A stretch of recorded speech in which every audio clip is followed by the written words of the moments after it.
Alors, l'histoire, c'est celle de Virginie. Ok. Et Virginie a un dur passé parce que elle a causé la mort de son petit frère. Elle est partie de sa famille assez jeune, justement parce que ça, c'est arrivé. Elle a pas, sa famille l'a vraiment pas pris. Elle a dû se débrouiller par elle-même, ce qui explique pourquoi aussi elle est devenue entrepreneur et tout. Et là, c'est l'espèce de retrouvailles obligées pour le 10e anniversaire du décès de son petit frère. Comment tu perçois une fille comme ça, au niveau de tous ses instincts, ses peurs? Ce qui s'est passé, ça restera pour toute sa vie. Peut-être qu'elle culpabilise aussi de commencer à oublier certaines choses, certains détails, peut-être Ouais. son visage, sa voix. La carapace pour paraître par exemple aux yeux de sa famille ou des autres, pour pas déranger, elle a causé un problème. Quelque part elle a fait, voilà, c'est comme si elle avait laissé tomber son frère, comme si elle l'avait tué même. Peut-être avec une certaine stabilité, une certaine maturité, elle a besoin aussi de retourner à ses racines Ouais. et de régler certaines choses. Et bien remplir son temps, pas perdre son temps, voilà. Je pense qu'elle est très émotive, mais que les émotions doivent pas prendre le pas sur ce qu'elle est en fait. C'est parce que je pense qu'elle a besoin de contrôle dans sa vie. Elle a besoin de contrôler Parce qu'elle a perdu une fois. C'est ça. Ouais. Un jour, elle n'avait pas le contrôle et il y a quelqu'un qui est mort.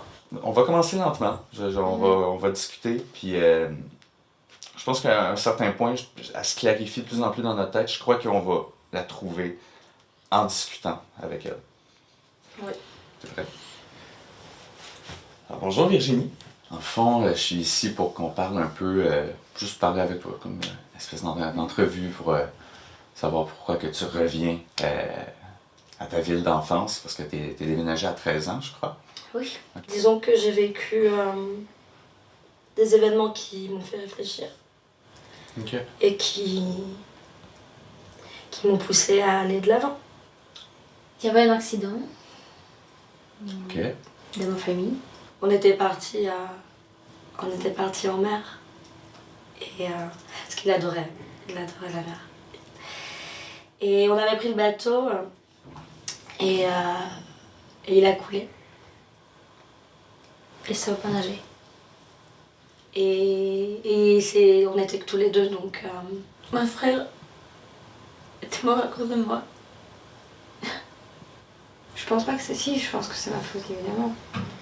Tu penses pas que c'est un accident qui aurait pu arriver? Après ça, c'était difficile de croiser le regard des gens, de voir ma famille à tous les jours. Parce que c'est comme si c'était... c'est comme si c'était un peu volatilisé en fait. Je pense pas qu'il m'ait comprise ou qu'il... Je pense pas.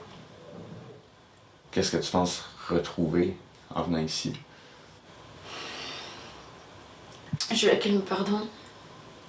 Quand tu m'as dit ça, là, instinctivement, j'allais dire ma chambre. Peut-être mon enfance. Je sais que je vais devoir me pousser en fait pour y aller parce que c'est vraiment nécessaire et il y a des moments où j'ai très très envie de les revoir et puis il y a d'autres moments où... Tout est possible. Puis le monde extérieur est différent aussi. C'est l'image de tes parents aussi. C'est... Il n'y a pas eu que des choses négatives avant. Dans les souvenirs, il y a eu cet événement qui était... T'as un but, t'es contente, de premier abord t'es heureuse, tu fais quelque chose de ta vie, t'es quelqu'un. Mais en même temps tu te tortures. Parce que pendant toutes ces années, moi...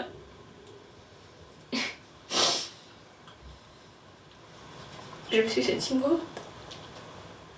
Oui, alors ouais, j'aurais aimé éviter ça. Mais au-delà de ça, j'aimerais retrouver mes 8 ans, mes 10 ans, et puis être tous ensemble réunis à table, manger des bons plats, jouer dans la cour ensemble, dans l'herbe, se courir après, se chamailler.